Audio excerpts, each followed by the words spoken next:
Topik 5, pemahaman tentang peserta didik dan pembelajarannya, ruang kolaborasi oleh Anissa Usmatuljana. Permasalahan. Saat ini adalah permulaan tahun ajaran baru. Anda adalah seorang wali kelas 4 SD yang memiliki anak didik usia 10 tahun bernama Diana. Wali kelas 3-nya mengeluhkan dinamika bersekolah Diana kepada Anda. Guru wali kelas tersebut mengatakan nilainya jauh tertinggal dari teman-teman lainnya di kelas. Diana juga kurang baik dalam mengerjakan pekerjaan rumahnya selama masa PJJ kemarin. Bahkan, pihak wali kelas mengatakan bahwa ia khawatir dengan tuntutan yang semakin tinggi di kelas 4 di pelajaran IPA, Bahasa, dan IPS yang membutuhkan banyak bacaan. Diana seringkali tidak menyelesaikan tugas-tugas yang diberikan dan ulangannya menunjukkan nilai buruk. Namun demikian, ketika materi tugas dan ulangan tersebut diulangi secara lisan dan individual, Diana dapat menjawabnya.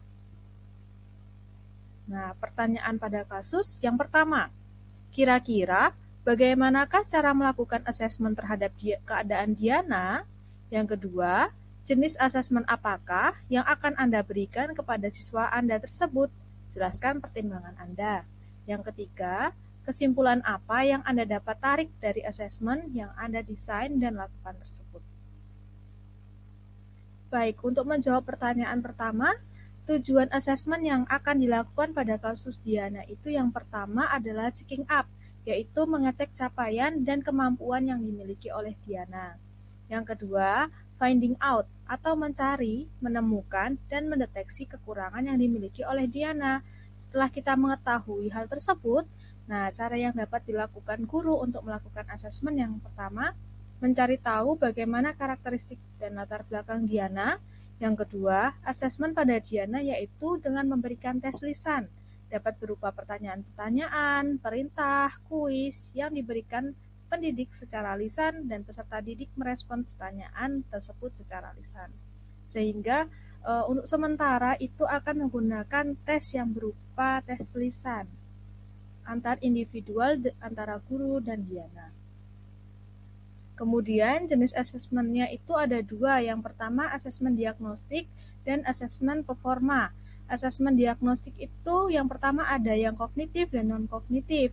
Kognitif berisi pertanyaan pemantik mengenai materi supaya dapat mengetahui kemampuan awal Diana. Yang kedua, asesmen diagnostik non-kognitif yaitu untuk mengetahui minat, gaya belajar, serta karakteristik peserta didik dalam pembelajaran. Yang kedua, mengetahui keadaan emosi dan psikologi peserta didik. Yang ketiga, mengetahui latar belakang keluarga peserta didik. Yang keempat, mengetahui kegiatan sehari-hari siswa di sekolah, khususnya kegiatan belajar. Dengan mengetahui bagaimana kegiatan peserta didik di rumah atau Diana ini, jadi guru bisa mengetahui apa sih inti permasalahan, kenapa Diana memiliki nilai yang rendah saat melakukan ulangan ataupun mengerjakan tugas. Yang kedua, dilanjutkan dengan asesmen performa. Penilaian dilakukan terhadap unjuk kerja, tingkah laku atau interaksi siswa, khususnya Diana. Performance assessment digunakan untuk menilai kemampuan siswa melalui penugasan. Penugasan tersebut dirancang khusus untuk menghasilkan respon berupa lisan atau tertulis, menghasilkan karya atau produk, atau menunjukkan penerapan pengetahuan. Jadi ini lebih ke skill yang dimiliki oleh Diana secara personal maupun berkelompok. Kemudian langkah-langkah untuk melakukan asesmen performa adalah melakukan identifikasi terhadap langkah-langkah penting yang diperlukan atau yang akan mempengaruhi hasil akhir. Yang kedua, menuliskan perilaku kemampuan spesifik yang penting dan diperlukan untuk menyelesaikan dan menghasilkan output yang terbaik. Yang ketiga, membuat kriteria-kriteria kemampuan yang akan diukur. Jangan terlalu banyak sehingga semua kriteria-kriteria tersebut dapat diobservasi selama siswa melaksanakan tugas.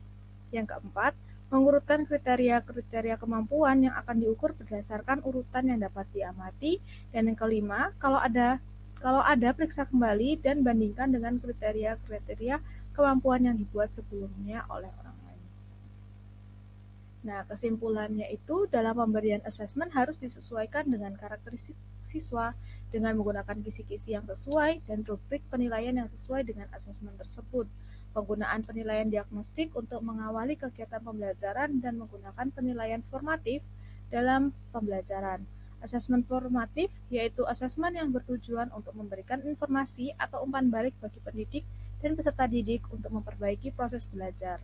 Salah satu asesmen formatif adalah performance assessment, juga digunakan dalam memecahkan kasus Diana, karena Diana adalah anak yang lebih suka untuk dinilai secara individual dan menjawab secara lisan.